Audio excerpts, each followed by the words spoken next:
पुण्योदय विद्या संघ की अनुपम प्रस्तुति पुण्योदय संस्मरण। चिंतन करते आत्मसरस का तीर्थंकर सम करे गमन, पंचम गति की प्राप्ति हेतु सिद्ध प्रभु सम करे मनन। जो निर्ग्रंथों के शिरोमणि और आदर्शों से गुम्फित हैं, श्री श्रवण संघ के उन्नायक को मन वस्तन से करे नमन। श्री श्रवण संघ के उन्नायक को मन वस्तन से करे नमन। जी हाँ दोस्तों, पुण्योदय विद्या संघ की अनुपम प्रस्तुति पुण्योदय संस्मरण मैं आकाश लेकर आया हूँ संस्मरण क्रमांक 12, जो कि लिया गया है श्रवण परंपरा के संप्रवाहक नामक पुस्तिका से। बात सन 1981 की है। आचार्य श्री विद्यासागर जी सत्संग कुंडलपुर सिद्ध क्षेत्र में रुके हुए थे। आचार्य श्री का रात्रिकालीन विश्राम पहाड़ पर ही एक तखत के ऊपर हुआ करता था।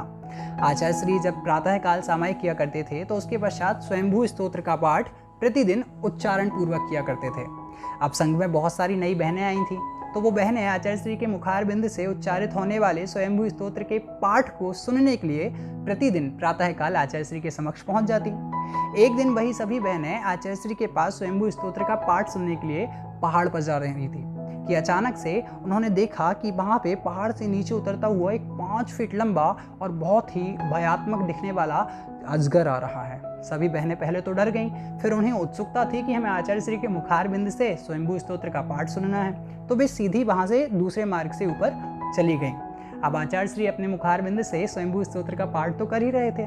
जैसे ही स्वयंभू स्तोत्र का पाठ खत्म हुआ तो सभी शांत बैठे थे। आचार्य श्री ने उन बहनों से पूछा, रास्ते में कुछ मिला तो नहीं? सभी बहनें आश्चर्य में आ गई कि आचार्य श्री को कैसे पता। खैर, सभी ने उत्तर दिया कि हाँ आचार्य श्री, मिला, बहुत बड़ा अजगर था, हम सभी तो बहुत डर रहे थे। तो आचार्य श्री ने बोले, फिर क्या आचार्य श्री, हम सभी तो डर रहे थे, पर यह उत्सुकता थी कि हमें आपके मुखारबिंद से स्वयंभू स्तोत्र का पाठ सीखना है और सुनना है, तो ऊपर आ गए।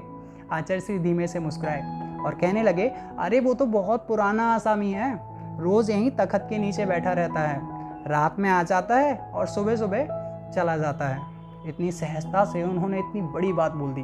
हम कभी किसी साधारण सर्प को अथवा किसी नए जीव को देख लेते हैं तो मन ही मन डर जाते हैं, परंतु आचार्य श्री की निर्भयता और उनकी सादगी देखिए कि कितनी बड़ी बात कितनी आसानी से हम सभी के बीच में रख दी।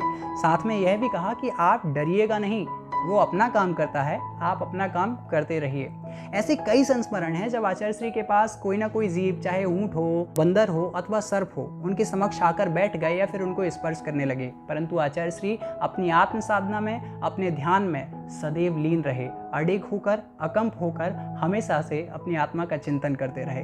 हम यह नहीं कहते कि आचार्य श्री को आप मानिए, परंतु हम यह कहते हैं कि आप आचार्य श्री के बारे में जानिए, क्योंकि जिस दिन आप आचार्य श्री को जान लेंगे, निश्चित तौर पर आप आचार्य श्री के भक्त बन जाएंगे, आप आचार्य श्री की तप साधना के मुरीद हो जाएंगे। फिर मिलेंगे किसी नए संस्मरण के साथ, तब तक आप अपना ध्यान रखिए, अपनों का ध्यान रखिए और हमारे YouTube चैनल से, Facebook पेज से और Instagram पेज से जुड़े रहिए, ताकि हम ऐसे ही अद्भुत, अकल्पनीय और अतुलनीय संस्मरणों को आपके समक्ष लाते रहें।